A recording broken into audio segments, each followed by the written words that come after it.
చేసుకున్నట్టయితే మేము ట్రిబ్యునల్ వేస్తామని చెప్పారు. మనం విడ్రా చేసుకొని 2.5-3 సంవత్సరాలు అయింది. ట్రిబ్యునల్ వేసింది కొత్త ట్రిబ్యునల్.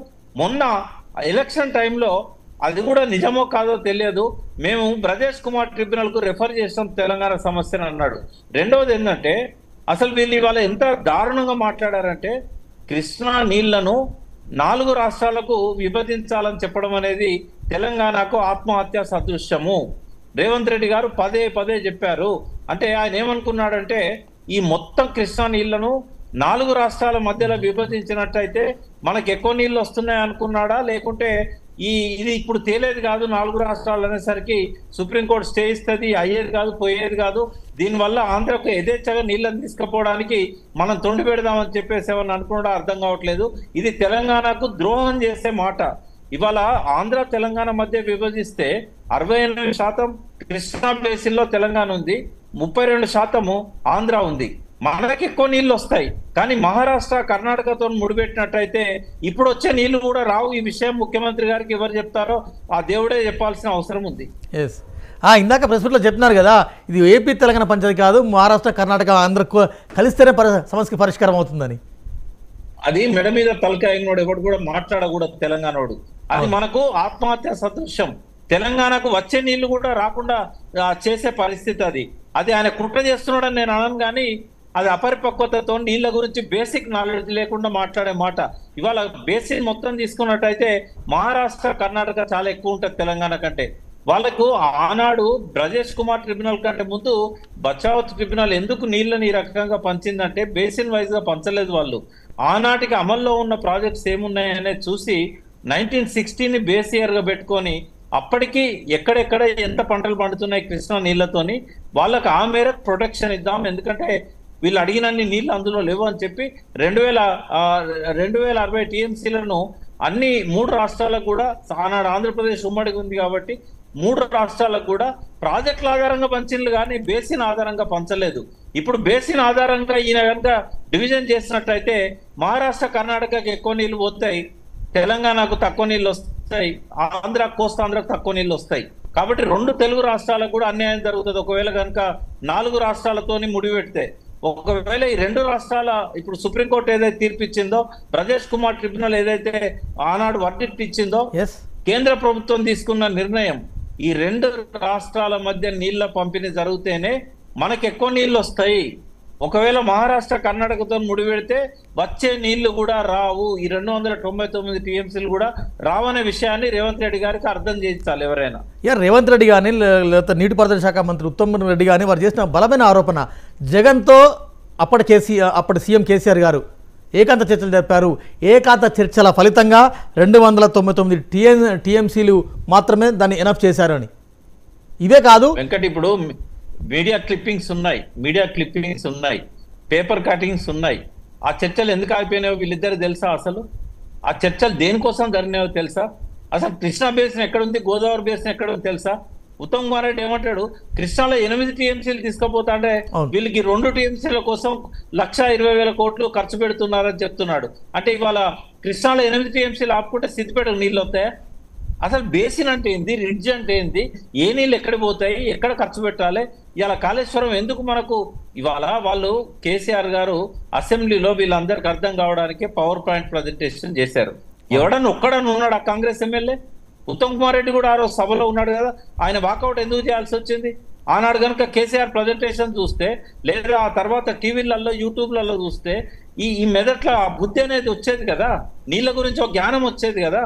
సిగ్గుపోతుంది ఇవాళ ఇరిగేషన్ మినిస్టర్ ఉండి, ముఖ్యమంత్రి ఉండి బేసిక్ ఆలు కూడా రావు వీళ్ళకి ఇరిగేషన్ లో చెప్పడానికి నాకు ఎటువంటి సంశయం లేదు. నేనేం టీఆర్ఎస్ బీఆర్ఎస్ పార్టీ కార్యకర్తగా మాట్లాడలేదు, నేను కేవలం ఒక విశ్లేషకునిగా మాట్లాడుతున్నా.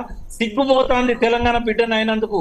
ఇటువంటి అక్షరాలు తెలియని వాళ్లకు, జలస అక్షరత లేని వాళ్లకు, జలం మీద బేసిక్ అవగాహన లేని వాళ్ళని ఇవాళ తెలంగాణ ప్రజలు ముఖ్యమంత్రిగా, ఇవాళ నీటిపారుదల శాఖ మంత్రిగా చేసినందుకు ఇవాళ తెలంగాణ ప్రజలు సిగ్గుపడే పరిస్థితి. ప్రకాష్, నిజమేనండి ప్రకాష్ గారు, 4 కోట్ల మంది జనం చూస్తున్నారు ఇవాళ.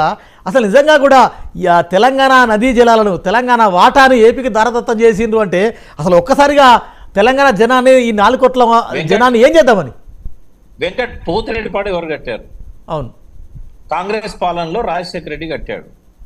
ఫస్ట్ 11,000 క్యూసెక్కులు ఉన్నదాన్ని 55,000 క్యూసెక్కులకు పెంచింది ఎవరు?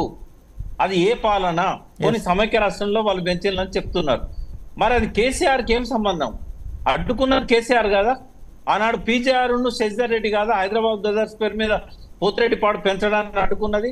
వీళ్ళు అడ్డుకున్నారా? ఆనాడు సభలో ఉత్తమ్ కుమార్ రెడ్డి ఉన్నట్టు కదా, ఆయన మంత్రి కదా రాజశేఖర రెడ్డి గవర్నమెంట్ లో, ఆయన ఆపిండా దాన్ని పోతిరెడ్డిపాడును? ఇవాళ ఆయన మీద తెలంగాణ ప్రజలు నమ్మకం పెట్టుకున్నారు. ఆనాడు ఆపలేనోడు ఇవాళ ఎట్లా ఆపుతాడు చెప్పండి? రెండవది, ఇవాళ ఉత్తమ్ కుమార్ రెడ్డి కానీ ఈయన రేవంత్ రెడ్డి కానీ మాట్లాడేది ఏంటి? మచ్చుమర్రి ఎప్పటిదంటే అది మల్యాల పంపింగ్ స్కీమ్ కానీ, మచ్చుమర్రి పంపింగ్ స్కీమ్ కానీ, అంద్రినివ సుజల స్రవంతి కానీ, గాలేరు నగరి కానీ, తెలుగు గంగ కానీ ఎవరి పాలనలో కట్టారు? అవి కేసీఆర్ గారు చంద్రబాబుతో కుమ్మక్కై కట్టిందా, లేకుంటే చంద్రబాబు కట్టిందా, లేకుంటే జగన్ కట్టిందా, లేకుంటే రాజశేఖర రెడ్డి కట్టిందా?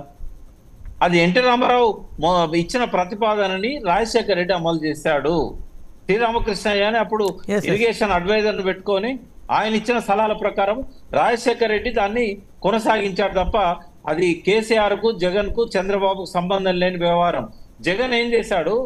రాయలసీమ ఎత్తిపోతల పథకాన్ని మొదలు పెట్టినప్పుడు కేసీఆర్ గర్జించిండు, నువ్వే గనక రాయలసీమలో ఎత్తిపోతల పథకాన్ని పెట్టినట్టయితే ఇంకా కృష్ణానదిలో చుక్క నీరు కూడా శ్రీశైలం రాదు, చుక్క నీరు కూడా ఉన్నాయి. కానీ జగన్ సీఎం కేసీఆర్ ఏకాంత చర్చల్లో ఏం జరిగింది, వాటిని బయట పెట్టాల్సిన అవసరం ఉంది. నేను చెప్తాను. అక్కడ ఏం జరిగిందంటే కేసీఆర్ చాలా గౌరవంగా జగన్ ఇంటికి పిలిచి, బాబు ఈ పద్ధతిలో పోయినట్టయితే 2 రాష్ట్రాల సమస్యలు పరిష్కారం అయితే మనం నీళ్ల కోసం కొట్లాడుకుంటే కేంద్రానికి అడ్వాంటేజ్ అవుతుంది. మనం పరిష్కరించుకోవాలంటే కృష్ణాల నీళ్లు లేవు, మిగులు జలాల కోసం మనం గోదావరి నీళ్ళని తీసుకొచ్చి శ్రీశైలంలో పడేసుకోవాలి, నాగార్జున సార్లో పడేసుకోవాలి. అవి రావాలంటే ఇగో 5 రకాల ప్రతిపాదనలను సిద్ధం చేశారు. 5 రకాల ప్రతిపాదనలను ఎవరు చేశారు? ఇరు ప్రాంతాల ఇంజనీర్లు. 3 ప్రతిపాదనలనేమో ఆంధ్ర ఇంజనీర్స్ తయారు చేశారు, 2 ప్రతిపాదనలనేమో తెలంగాణ ఇంజనీర్స్ ప్రతిపాదించారు. అయితే 2 సార్లు మీటింగ్లు అయిన తర్వాత 3వ మీటింగ్ జరిగే సమయానికి జగన్ ఏం చేసిందంటే తెలంగాణ ప్రాంతం నుంచి గోదావరి నీళ్ళని తీసుకురావడానికి